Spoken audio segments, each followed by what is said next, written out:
अरे नास पीटी, तेरी समझ में नहीं आ रहा। बाहर जा और हम लोगों के लिए दाना ढूंढ। ये कहानी पक्षीपुर नामक एक जंगल की है, जहाँ पर एक सोनू नाम की चिड़िया रहा करती थी। वो सोनू चिड़िया अपने छोटे से मीनू चिड़िया के साथ रहा करती थी। वे बिल्कुल अकेली थी, क्योंकि काफ़ी समय पहले उसके पति का देहांत हो चुका था। वो अकेले ही मेहनत कर कर अपने छोटे से मीनू चिड़िया के लिए दाना जमा करके लाती और उसे खिलाती थी। सोनू चिड़िया का छोटा और अच्छा परिवार था। सब कुछ ठीक ही चल रहा था, परंतु सोनू चिड़िया के पति का बड़ा भाई राजू तोता और उसकी पत्नी सोनू चिड़िया से बहुत ज़्यादा जलते थे। राजू तोता नीयत का बहुत ज़्यादा खराब था और उसकी नज़र हमेशा से अपने भाई की जायदाद पर थी। अरे राजू, तुम देख रहे हो, ये सोनू चिड़िया अकेले ही अपने छोटे से मीनू चिड़िया को दाना जमा कर लेती है। और देखो तो जरा, ये कितनी ज्यादा खुश लग रही है।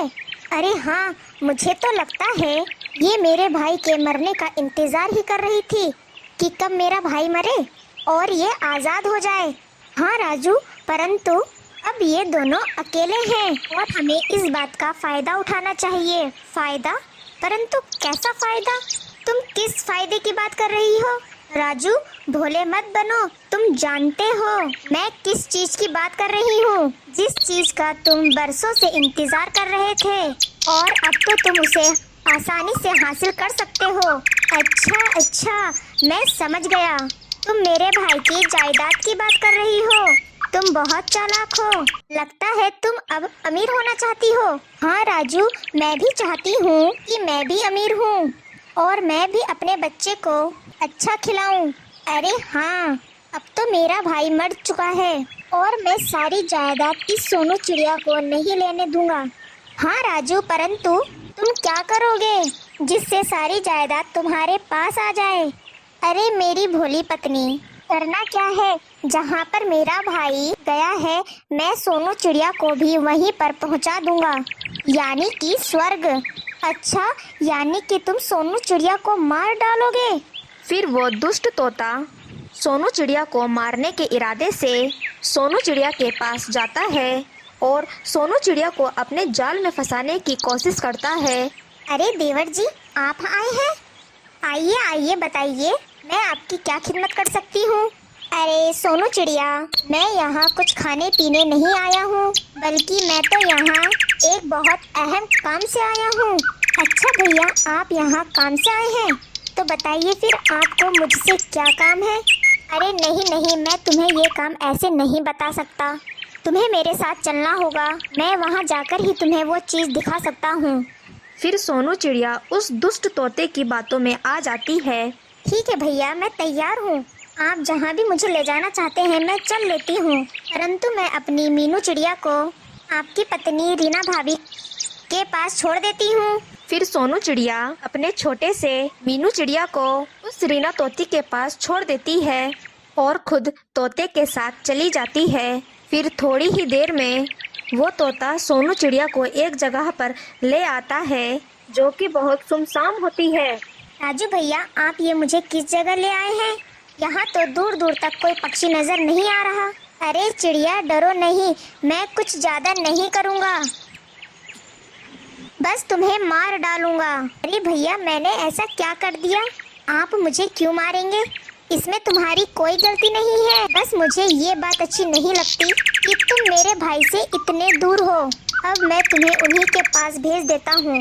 फिर बिना दया करे वो दुष्ट तोता सोनू चिड़िया को मार डालता है और सोनू चिड़िया की वहीं पर मृत्यु हो जाती है। फिर सोनू चिड़िया को मारने के बाद वो तोता अपने घर पर वापस आकर बैठ जाता है। अरे रीना, हो गया हमारा काम। अब तुम देखना हम कितने ज्यादा अमीर होते हैं। क्यों, तुम्हारा काम हो गया? ये तो बहुत अच्छी बात है, परंतु एक बहुत बड़ी मुसीबत आ गई है। अब इस छोटी सी मीनू चिड़िया को कौन संभालेगा? अरे रीना, ये कोई मुसीबत नहीं, ये तो हमारे लिए अच्छी बात है। हमें मुफ्त का एक नौकर मिल जाएगा। अब तुम इसी से सारे काम कराना और फिर कुछ दिनों में वो तोता अपने भाई की सारी जायदाद पर कब्जा कर लेता है और अब वो बहुत ज़्यादा अमीर हो जाता है। और दूसरी तरफ वो रीना तोती मीनू चिड़िया पर बहुत जुल्म कर रही होती है और वो अपने सारे काम मीनू चिड़िया से ही करा रही होती है। अरे नास पीटी, तेरी समझ में नहीं आ रहा। बाहर जा और हम लोगों के लिए दाना ढूंढ कर ला। हम कब तक ऐसे ही भूखे बैठे रहेंगे? ठीक है, मैं जाता हूँ और आप लोगों के लिए दाना ढूंढ कर लाता हूँ। फिर वो बेचारा मीनू चिड़िया उन बुरे पक्षियों के लिए दाना ढूंढने निकल जाता है। वो एक जगह आकर बैठ जाता है और वो रो रहा होता है। ये लोग मुझसे कितना काम कराते हैं और ये लोग मुझे वक्त पर खाना भी नहीं देते। मैं क्या करूं? मुझे तुम्हारी बहुत याद आ रही है माँ। अरे शुक्र है मुझे भोजन मिल गया। अब ये भोजन उठाकर मैं उन लोगों को दे दूंगा, तब वो लोग मुझे नहीं मारेंगे। फिर वो सोनू चिड़ा वो सारा भोजन और वो शीशा उठाकर अपने घर पर ले आता है। फिर रात का समय होता है और वो तोता और तोती सारा भोजन खाकर सो गए होते हैं, परंतु मीनू चिड़े को नींद नहीं आ रही होती है और वो अपना शीशा पकड़कर बैठा होता है। मैं क्या करूं? मुझे ये लोग बहुत मारते हैं और मैं इतने दिन से भूखा भी हूँ। मुझे तो अब नींद ही नहीं आ रही है। अब वो मोनू चिड़ा रो ही रहा होता है कि अचानक से उस शीशे के अंदर उसे सोनू चिड़िया नजर आती है। अरे मीनू, तुम क्यों रो रहे हो? तुम तो कितने बहादुर हो ना। माँ, ये लोग मेरे साथ बहुत बुरा कर रहे हैं। ये लोग मुझे मारते हैं और मुझे भोजन भी नहीं देते। सारा काम मेरे से ही कराते हैं। अरे मीनू, ये तुम्हारे साथ ऐसा कर रहे हैं? इन लोगों ने मेरे साथ भी बहुत बुरा किया है। इस तोते ने मुझे मार डाला, जिससे मेरी मृत्यु हो गई। परंतु अब मैं इन दोनों को नहीं छोड़ूंगी और मैं इन्हें सबक सिखाने के लिए यहाँ पर आई हूँ। मीनू चिड़े की आवाज सुनकर वे तोता और तोती उठ जाते हैं। अरे मूर्ख, क्या कर रहा है वहाँ पर? सो जा, तुझे तो नींद ही नहीं आती है। फिर उस सोनू चिड़िया को बहुत गुस्सा आ जाता है और वो शीशे से निकलकर बाहर आ जाती है। सोनू चिड़िया की आत्मा को देखकर वो तोता और तोती बहुत ज्यादा डर जाते हैं।